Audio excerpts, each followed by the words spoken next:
Saudara-saudari terkasih di dalam Tuhan Yesus Kristus, semoga kita semua dalam keadaan sehat bersama keluarga. Saat ini marilah kita mendengarkan bacaan kitab suci dan renungan harian Rabu 14 April tahun 2021. Bacaan pertama. Bacaan dari Kisah Para Rasul. Imam besar Yahudi dan pengikut-pengikutnya, yaitu orang-orang dari mazhab Saduki di Yerusalem, mulai bertindak terhadap jemaat, sebab mereka sangat iri hati. Mereka menangkap rasul-rasul, lalu memasukkan mereka ke dalam penjara kota. Tetapi waktu malam, seorang malaikat Tuhan membuka pintu-pintu penjara itu dan membawa mereka keluar. Kata malaikat itu, "Pergilah, berdirilah di bait Allah, dan beritakanlah seluruh firman hidup itu kepada orang banyak." Mereka menaati pesan itu, dan menjelang pagi masuklah mereka dalam bait Allah, lalu mulai mengajar di situ. Sementara itu, imam besar dan pengikut-pengikutnya menyuruh mahkamah agama berkumpul, yaitu seluruh majelis tua-tua bangsa Israel, dan mereka menyuruh mengambil rasul-rasul itu dari penjara. Tetapi ketika para petugas datang ke penjara, mereka tidak menemukan rasul-rasul itu di situ. Lalu mereka kembali dan memberitahukan, "Kami mendapati penjara terkunci dengan sangat rapinya, dan semua pengawal ada di tempatnya di muka pintu. Tetapi setelah kami membukanya, tidak seorang pun yang kami temukan di dalamnya." Ketika kepala pengawal bait Allah dan imam-imam kepala mendengar laporan itu, mereka cemas dan bertanya, apa yang telah terjadi dengan rasul-rasul itu. Tetapi datanglah seorang mendapatkan mereka dengan kabar, "Lihat, orang-orang yang telah kamu masukkan ke dalam penjara ada di dalam bait Allah, dan mereka mengajar orang banyak." Maka pergilah kepala pengawal serta orang-orangnya ke bait Allah, lalu mengambil rasul-rasul itu, tetapi tidak dengan kekerasan, karena mereka takut kalau-kalau orang banyak melempari mereka dengan batu.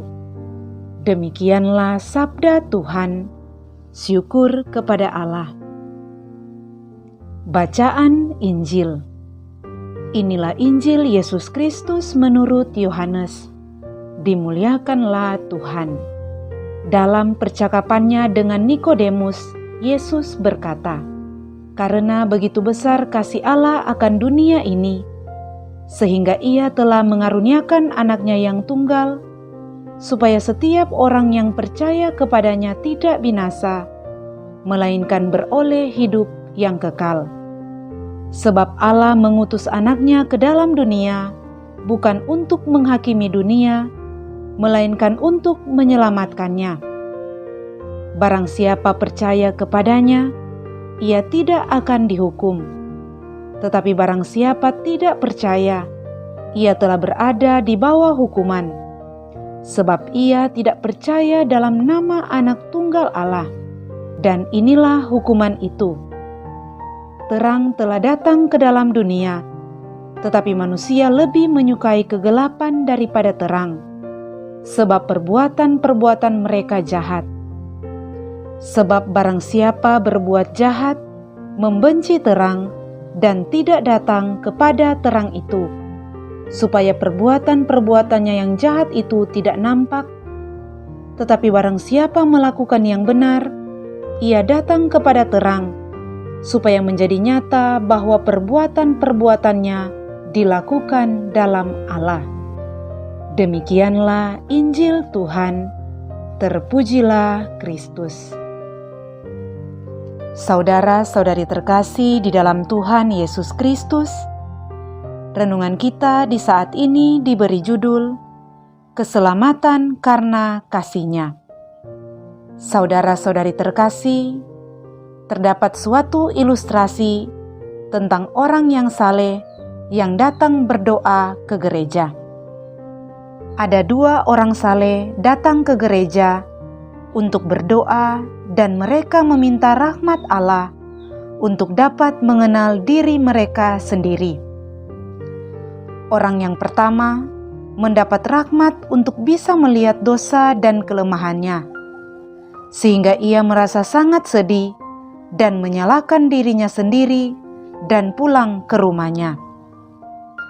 Sedangkan orang yang kedua, setelah melihat dosa-dosanya, ia berdoa, sedih, dan kemudian mengakui segalanya di hadapan Tuhan untuk memohon pengampunan dari Tuhan, juga bersyukur atas apa yang sudah diterimanya. Kemudian orang yang kedua ini pulang dengan hati yang gembira karena telah berhasil mengakui segalanya di hadapan Tuhan. Saudara-saudari terkasih, dalam bacaan Injil hari ini, Tuhan Yesus berkata kepada Nikodemus, "Karena begitu besar kasih Allah akan dunia ini, sehingga ia telah mengaruniakan anaknya yang tunggal, supaya setiap orang yang percaya kepadanya tidak binasa, melainkan beroleh hidup yang kekal. Sebab Allah mengutus anaknya ke dalam dunia, bukan untuk menghakimi dunia, melainkan untuk menyelamatkannya. Allah mengutus anaknya yang tunggal, bukan untuk menghakimi, melainkan untuk menyelamatkan kita." Saudara-saudari terkasih, ketika kita datang kepada Tuhan dan mengakui segala kesalahan kita, Tuhan mencari sebuah hati yang penuh penyesalan, mau merendahkan diri dan membuka hati terhadap kasih-Nya. Allah adalah kasih. Di dalam Yesus, Allah adalah sempurna dan tidak menghakimi kita, orang berdosa. Dari perkataan Tuhan Yesus kepada Nikodemus, ada 2 poin penting yang perlu dan dapat kita renungkan. Yang pertama, begitu besar kasih Allah akan dunia. Para pemimpin Yahudi berkata bahwa Allah itu Maha Kudus. Oleh sebab itu, keutamaan yang terbesar adalah hidup tanpa cela di hadapan Allah. Untuk itu, para pemimpin Yahudi menekankan pelaksanaan hukum dan ritual yang kaku dan buta. Akan tetapi, menurut Tuhan Yesus, hukum itu digantikan dengan kasih, karena Allah adalah kasih. Yang kedua, Tuhan Yesus berkata, Ia memberikan anaknya yang tunggal. Para pemimpin agama Yahudi berbicara tentang melakukan apa saja agar mendapat pahala dari Allah, dan bersama pahala itu dicurahkanlah anugerah bagi mereka. Tuhan Yesus mengajarkan, segalanya itu datang dari kasih Allah. Kebaikan manusia adalah tanggapan terhadap kebaikan Allah. Melalui wafat dan kebangkitan Tuhan Yesus, Allah menunjukkan kepada kita betapa Ia sungguh-sungguh menyatakan keselamatannya untuk manusia karena kasih-Nya. Ia menciptakan kita dan tidak menghendaki kita untuk binasa. Walau demikian, harus ada usaha dari pihak kita untuk menyesuaikan kehendak kita dengan kehendak-Nya dalam kebebasan kita. Jika Allah sungguh-sungguh serius mengasihi kita, seberapa seriuskah kita dalam usaha untuk menjalin hubungan dengannya?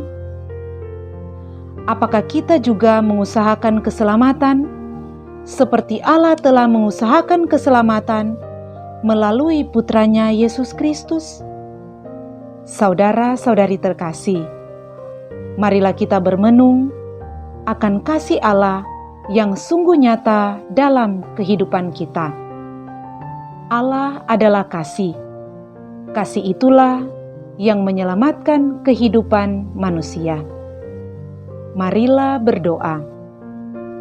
Allah Bapa yang Maha Kuasa, kami mohon, semoga dalam Kristus yang bangkit, kami dapat beralih dari kehidupan yang gelap kepada terang, supaya menjadi nyata bahwa perbuatan-perbuatan yang kami lakukan, dilakukan dalam Allah, sebab Dialah Tuhan dan pengantara kami. Amin.